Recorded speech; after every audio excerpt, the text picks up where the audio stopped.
The worst part of a running injury is not being able to do the sport that you love. The best part, however, is being given the all clear and getting back to running pain-free.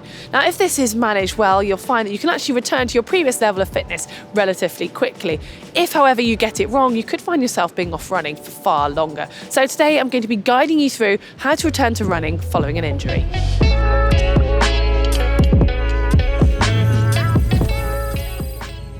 Let's start with the beginning of the return. You've been given the all clear, you're pain-free, and it's time to celebrate. Although, hang on a moment, because there are several things that you need to consider before you can just jump back in and return to the running that you were doing before your injury. So to start with, you need to make sure that you're pain-free in everyday life. And a good way to know if you're ready is to go for a brisk walk of at least 30 minutes. And if you don't get any pain during that, so nothing the next day, then it's probably time to start thinking about lacing your shoes back up and starting the build.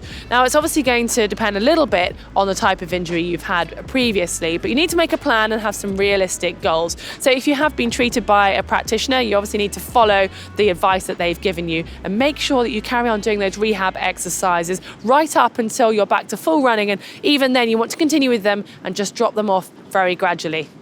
Rest is frustratingly one of the best ways to recover from an injury, but when it comes to preventing old injuries reoccurring or a new one from appearing, then you'll be pleased to know that it's actually good to be active. And this is when strength and conditioning comes in. Now, I know you are going to be desperate to get back to running and to see the back of the gym, but a little bit of investment now will certainly be worth it in the long run. So I'm not talking about the rehab exercises that you might have been given that are specific, but this is going to be more of a general exercises. It's going to help you make your body more robust and ready to take the stresses you get from running. And if you've been off your feet for a while, then your muscles, your ligaments, your tendons, joints, fascia, all of that is not going to be as strong and as pliable as it was. So if you do want some more specific ideas on what exercises you can do, we've got a video on strength and conditioning purely for runners, so go and check that one out. And whilst you're there, if you hit the subscribe button, you'll be able to get all of our GTM videos that come out every day.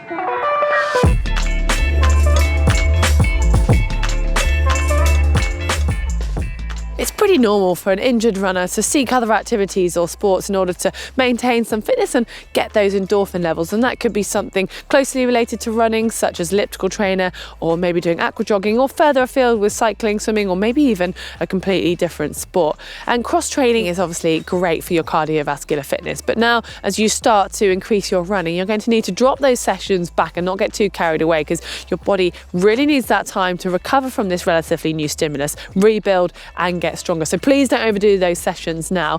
And if you are quite fit, it's going to help, but you need to be aware of this because you're probably going to be feeling raring to go and want to get straight back into running, but you need to be patient. So please make sure that you take your time here, and you're going to have to wait for your legs to actually catch up to your relative fitness. However, I do have some good news, as the longer you've been running overall in your life, probably the quicker you're going to be able to get back to running at the previous level you were at before, because you will have muscle memory. So say, for example, you've been running for 10 years, you're going to be able to get back to that level you had before much quicker than someone who'd only been running for 1 year.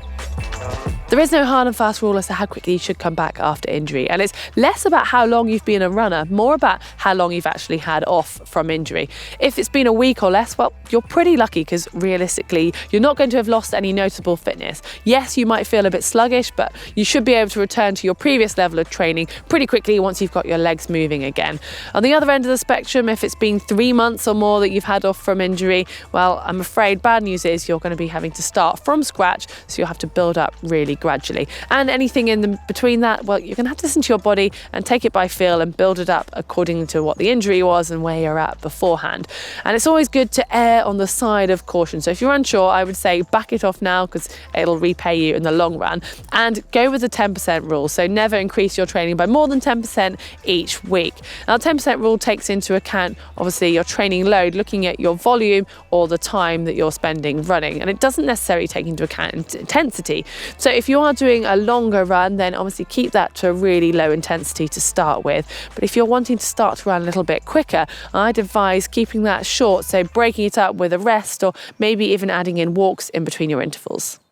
Walking can play a key part in your rehab as it's going to be time on feet. So even if it is before you're able to run, it's still going to give your legs a bit of the same stimulus and reintroducing them to the impact. And then once you're ready, you can progress it to run walks like we've mentioned, but still keeping a check on that pace. And it isn't just the old injury you need to watch out for, but new ones as well, because you've had a long time off, then everything's going to be a little bit rusty. So this is a really important time to make sure you still put in a warm up. Even if you are running slowly, it's a good idea to do some activation work just to get those muscles firing again in the right movement pattern. It could even end up making your run more efficient than it was before your injury.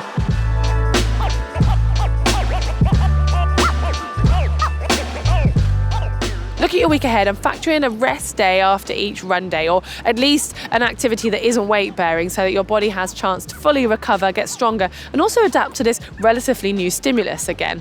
And as for how much running you can do, well, that depends on the type of running that you're going to be doing. So if, for example, you've had a stress-related injury, you might want to consider changing the terrain slightly as opposed to asphalt. Go for something a little bit more forgiving like grass, and also check your shoes and make sure you've still got plenty of cushioning left in them. And if you are going to buy a new pair, I would recommend at this stage not changing anything too drastic, unless, however, you've had some professional advice on that one. And going back to the surface, you might be lucky enough to find an anti-gravity treadmill, which actually takes away some of your body weight, and you can then gradually increase it until you're back to holding your whole body weight. Although those are quite hard to access for amateur athletes. Although, having said that, a normal treadmill is still quite a good option as it is a more forgiving surface, and you've obviously got the added bonus that you can control the speed and the gradient very accurately. Plus, you can stop running whenever you need to, rather than having to get back to a start point each time. At the end of the day, you're going to have to listen to your own body and be honest. It might sound really tough to push through a pain and ignore it, but realistically, you're going to have to judge whether that is a niggle that you can work through, or if it is something more serious you're going to need to address. And painkillers can be dangerous here because they can mask a pain that you might need to listen to, so be cautious with those. And finally, patience is key. Yes, I know I've gone on about it enough, but you'll be thankful once you're back to your old running self. And who knows, the rest might have done you some good, both mentally and physically. Well, if you have enjoyed this, then find that thumb up button, give it a click and give us a like. And you can find the globe on screen to subscribe. And if you want to see that video we talked about with strength and conditioning specifically for runners, that's just down here. And if you want to see a video comparing our calories we burn from cycling or running, that's just down here.